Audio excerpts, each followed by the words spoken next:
বিশ্বের অন্যতম ভূমিকম্প প্রবণ দেশ জাপান। দেশটিতে দুর্যোগের সংখ্যা ও জনসংখ্যার ঘনত্ব বিবেচনায় মৃত্যুহার আশ্চর্যজনকভাবে কম। উদ্ভাবন, বিনিয়োগ, শিক্ষা ও অতীতের ভুল থেকে শেখার ক্ষমতায় জাপানকে এমন দক্ষতার পর্যায়ে নিয়ে গেছে।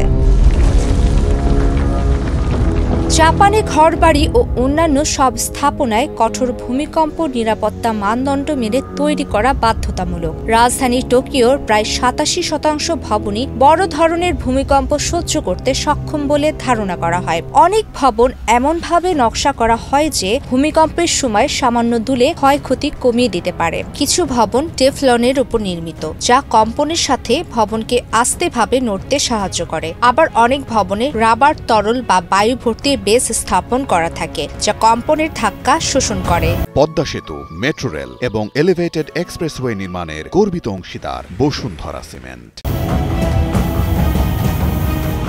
জাপানের প্রতিটি স্মার্টফোনে রয়েছে ভূমিকম্প ও সুনামি সতর্কবার্তা ব্যবস্থা। প্রধান ভূমিকম্প আঘাত হানার 5 থেকে 10 সেকেন্ড আগে এই অ্যালার্ট বাজতে শুরু করে। কয়েক সেকেন্ডের এই সতর্কতা মানুষকে নিরাপদ অবস্থানে যাওয়ার সুযোগ করে দেয়।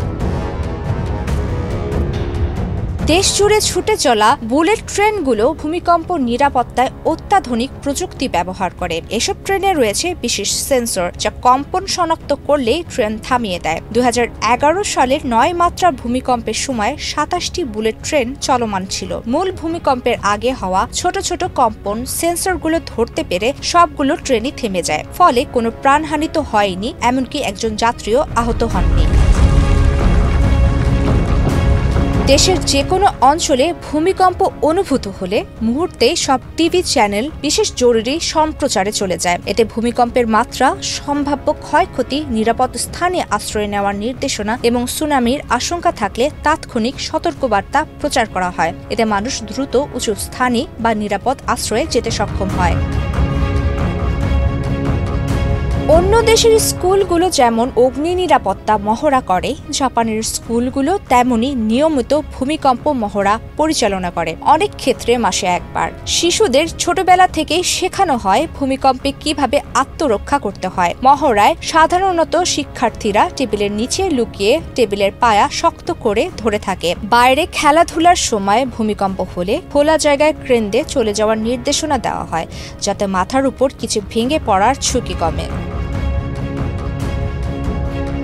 এছাড়া অনেক স্কুল শিক্ষার্থীদের দমকল বিভাগের আয়োজিত ফিল্ড ট্রিপে নিয়ে যায়, যেখানে ভূমিকম্প সিমুলেটরে বসিয়ে বাস্তবে কেমন কম্পন অনুভূত হয় তা তারা শেখে। জাপানের অনেক পরিবারই বাড়িতে ভূমিকম্প টিকে রাখার কিট রাখে। এসব কিটে থাকে ফার্স্ট এড, পানির বোতল, শুকনা খাবার, গ্লাভস, মাস্ক, তাপ নিরোধক চাদর, টর্চ, রেডিও সহ প্রয়োজনীয় সরঞ্জাম। অধিকাংশ দোকান থেকেই এসব কিট সহজেই কেনা যায়। টোকিওর উপকণ্ঠে ফুটবল মাঠ ও স্কেট পার্কের নিচে লুকিয়ে রয়েছে বিশাল পানি নিষ্কাশন টানেল। এই প্রকল্পটি সাইক্লোন বা সুনামির মতো প্রাকৃতিক দুর্যোগে সৃষ্ট অতিরিক্ত বন্যার পানি সংগ্রহ করে নিরাপদে নদীতে প্রবাহিত করে। ভূমিকম্পে সুনামি হলে এই টানেল শহরকে বড় ধরনের বন্যার ক্ষতি থেকে রক্ষা করতে পারে। 13 বছরে নির্মিত এই প্রকল্পের ব্যয় প্রায় $3 বিলিয়ন হলেও এটি যে অসংখ্য প্রাণ বাঁচাবে তার মূল্য কোনো অর্থেই মাপা যায় না। প্রমিতি কিবরিয়া ইসলাম, বাংলাদেশ প্রতিদিন।